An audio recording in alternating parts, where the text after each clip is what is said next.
نحمده ونصلي على رسوله الكريم أما بعد فأعوذ بالله من الشيطان الرجيم بسم الله الرحمن الرحيم وإذ قال ربك للملائكة إني جاعل في الأرض خليفة قالوا أتجعل فيها من يفسد فيها ويسفك الدماء ونحن نسبح بحمدك ونقدس لك قال إني أعلم ما لا تعلمون وعلم آدم الأسماء كلها ثم عرضهم على الملائكة فقال أنبئوني بأسماء هؤلاء إن كنتم صادقين قالوا سبحانك لا علم لنا إلا ما علمتنا إنك أنت العليم الحكيم قال يا آدم أنبئهم بأسمائهم فلما أنبأهم بأسمائهم قال ألم أقل لكم إني أعلم غيب السماوات والأرض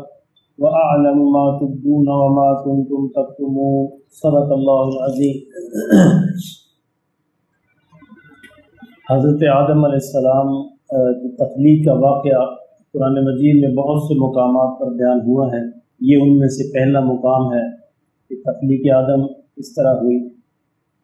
آدم علیہ السلام سے پہلے اس زمین پر چرند بھی، پرند بھی، نباتات بھی، جمادات بھی، ساری مخلوق موجود تھی، جنات بھی موجود تھے اور انسان نما جانور بھی موجود تھے، یعنی انسانوں کی طرح کے جانور جو دو پاؤں پہ چلتے تھے وہ بھی موجود تھے۔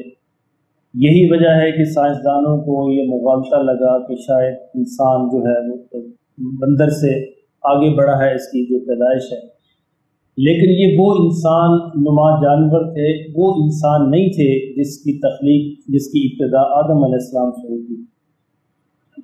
چنانچہ اور چونکہ جنات بھی موجود تھے اور جنات بھی ایک صاحب اختیار مخلوق ہیں جن کو اللہ نے اختیار دے رکھا ہے، جن کا انسانوں کی طرح حساب کتاب بھی ہونا ہے، اور وہ زمین پر کیا فساد برپا کرتے تھے اور زمین پر کس طرح رہتے تھے، یہ بھی فرشتوں کے سامنے یہ سارا منظر موجود تھا۔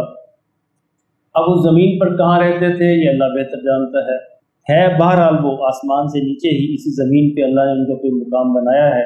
ان کے رہنے کے طریقے، ان کے رہنے کا انداز، کہاں کس طرح کیا رہتے ہیں، یہ اس کے بارے میں ہمیں تفصیلات کا علم نہیں ہے۔ چنانچہ جب اللہ رب العزت نے فرشتوں کے سامنے اس بات کو بیان کیا کہ میں زمین پر ایک اور با اختیار مخلوق بنانے کا ارادہ رکھتا ہوں، تو فرشتوں نے اپنے پچھلا تجربہ جو تھا جنات کا، اس کو سامنے رکھتے ہوئے اللہ رب العزت سے عرض کیا تھا کہ یہ تو پھر فساد برپا کریں گے۔ چنانچہ اس پس منظر میں یہ ساری بات ہو رہی ہے۔ فرمایا کہ وَإِذْ قَالَ رَبُّكَ، جب تیرے رب نے یہ کہا، کہ تیرے سے کیا مراد ہے؟ نبی صلی اللہ علیہ وسلم کا رب، حضور کو خطاب کیا جا رہا ہے۔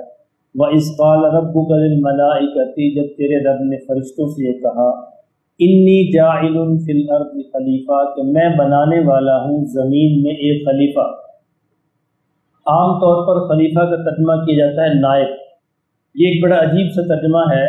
نائب اس کا بنایا جاتا ہے جو غیر حاضر ہو، جو موجود نہ ہو، جس کو نیابت کی ضرورت ہو۔ اللہ تو کبھی غائب نہیں ہوتا، اللہ کو نیابت کی ضرورت نہیں، اللہ ہر جگہ ہر وقت موجود ہے۔ اور اسی پھر لفظ سے بڑے بڑے فلسفے جو ہے وہ بنائے گئے اور بڑی بڑی جو ازم جو ہے وہ برآمد کیے گئے۔ سیدھا سادہ اس کا مطلب ہے با اختیار۔ خلیفہ کا یہاں مطلب ہے با اختیار مخلوق، کیونکہ جب کسی کو اختیار دیا جاتا ہے تو پھر اس اختیار کے غلط استعمال کرنے کا موقع موجود ہوتا ہے۔ یہ چانس، یہ پاسبلٹی ہوتی ہے کہ وہ اس اختیار کو غلط استعمال کرے۔ چنانچہ بدی جو ہے، بدی کیا چیز ہے؟ بدی اللہ نے نیکی پیدا فرمائی، بدی نہیں پیدا فرمائی۔ بدی کب بنتی ہے؟ یہ اپنے اختیار کو غلط استعمال سے بنتی ہے، ورنہ اگر کوئی بھی بندہ اپنے اختیار کو غلط استعمال نہ کرے تو زمین سے بدی ختم ہو جائے۔ جب اختیارات کو غلط استعمال کیا جاتا ہے تو کسی نہ کسی صورت میں برائی جو ہے وہ جنم لیتی ہے۔ تو فرشتوں نے کہا کہ یا اللہ نے کہا کہ میں ایک خلیفہ یعنی با اختیار مخلوق بنانا چاہتا ہوں، جس کو میں ایک محدود عرصے کے لیے محدود اختیار دوں گا۔ تو فرشتوں نے کہا قالوا، فرشتوں نے کہا کہ اتجعل فیہا من یفسد فیہا، کہ یا اللہ آپ ایسی مخلوق اس میں بنائیں گے جو اس میں فساد برپا کرے گی، کیونکہ ان کے سامنے جنات کا پس منظر موجود تھا۔ اور وہ یہ بھی سمجھتے تھے کہ جب اختیار دیا جاتا ہے تو پھر اس کی چانس موجود ہوتا ہے کہ اختیار کا غلط استعمال ہو، اور جب اختیار کا غلط استعمال ہو تو پھر فساد برپا ہوتا ہے۔ وَيَسْفِكُ الدِّمَاءَ، یا اللہ ایسی مخلوق جو فساد برپا کرے اور خون بہائے، اس کو آپ پیدا فرمانا چاہ رہے ہیں۔ یعنی وہ حکمت سمجھنا چاہ رہے تھے، اعتراض نہیں کر رہے تھے، حکمت سمجھنا چاہ رہے تھے کہ یا اللہ اس میں کیا حکمت ہے۔ جبکہ ہمارا حال یہ ہے، فرشتوں نے کہا کہ وَنَحْنُ نُسَبِّحُ بِحَمْدِكَ وَنُقَدِّسُ لَكَ، کہ یا اللہ ہم تیری تسبیح و تقدیس بیان کرتے ہیں، یا تیری ہر وقت ہم حمد و ثنا بیان کرتے ہیں، تسبیح و تقدیس بیان کرتے ہیں، ہم تو ہر وقت آپ کے حکم کے منتظر رہتے ہیں۔ اللہ نے فرمایا قال، کہا انی اعلم ما لا تعلمون، کہ جو میں جانتا ہوں وہ تم نہیں جانتے۔ یعنی انسان کو بنانے میں جو حکمتیں پوشیدہ ہیں وہ کیا حکمتیں ہیں، یہ تم پر ظاہر نہیں ہیں، تم پر تو ایک ہی اس کی ڈائمنشن واضح ہے، چنانچہ تم اس حکمتوں سے واضح تم نہیں رکھتے، اس کا علم، اس لیے تم یہ بات کر رہے ہو۔ پھر اللہ نے اس کو واضح کرنے کے لیے وَعَلَّمَ آدَمَ الْأَسْمَاءَ كُلَّهَا، اللہ رب العزت نے آدم علیہ السلام کو سارے نام سکھا دیے۔ اب اس پر بھی بڑی بحث ہے ہمارے اسلامی لٹریچر میں کہ اسماء سے کیا مراد۔ مفسرین نے بڑے مختلف اقوال اس کے اندر موجود ہیں کہ جی اسماء سے مراد ساری چیزوں کا علم ہے، اسماء سے مراد نباتات کا علم ہے، اسماء سے مراد سائنس کا علم ہے، اسماء سے مراد زمین کی ساری چیزوں کا علم ہے۔